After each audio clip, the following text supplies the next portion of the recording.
Hi, we're going to dive into how you can lead your clients and your teams to real success, especially when the world around us feels so unpredictable. You know that feeling like the old map you've been using just can't help you navigate this new territory?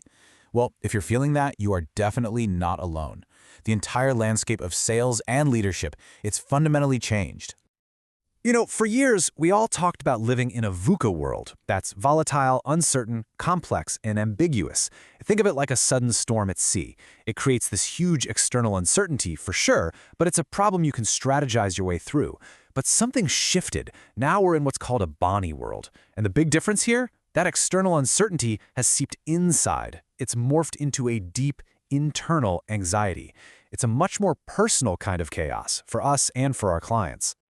So, how does all this chaos out there actually impact our own internal world as leaders and advisors? Well, this is where the real work truly begins. When the pressure is on, it's just human nature to fall back on old habits, right? We often get pushed into these reactive behaviors without even noticing we're doing it. So let's take a really honest look at some of those common traps. Do any of these sound a little familiar? Let's take always needing to be right. Imagine a client questions a strategy you've proposed. What's your gut reaction? Is it to jump in and defend your position, or is it to get curious and really explore their concern?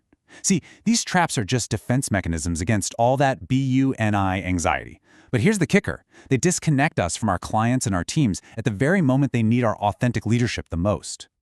And that brings us to such a critical point. The solution to these challenges, it's not some new external tactic or script. It's an inside-out journey. It really all starts with the relationship you have with yourself.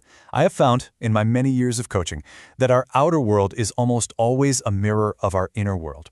When we can lead ourselves with clarity and compassion, leading others just becomes a natural extension of who we are. Okay, so now that we get the internal challenge, let's talk about the solution. Let's get practical. I'm going to share two really powerful antidotes to this chaos and a toolkit that'll help you and your clients not just survive, but actually thrive. So our first antidote is agility. In a world that can feel so brittle, where things can just shatter without warning, agility is our superpower.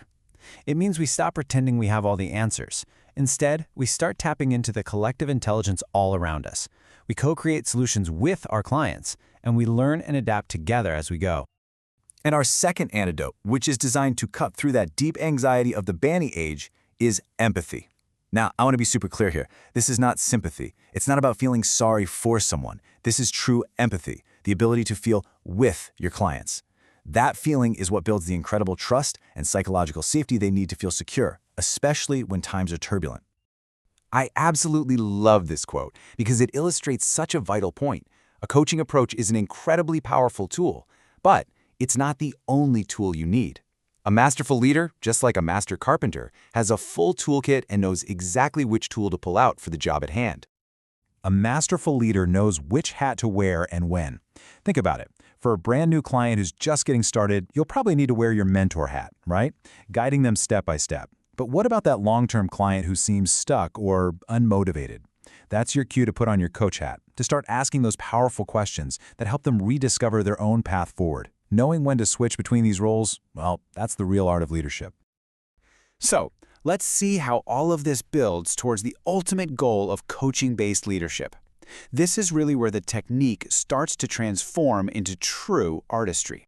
The highest level of this work, the goal we're aiming for, is to become what I call a traceless coach.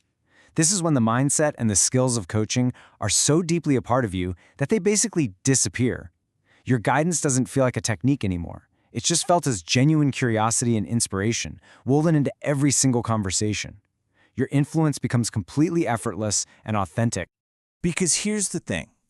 Every single interaction you have leaves a trace. So I'll leave you with this question to think about. When your clients and your colleagues think of you, what is the trace you want to leave behind? What do you want your legacy to be?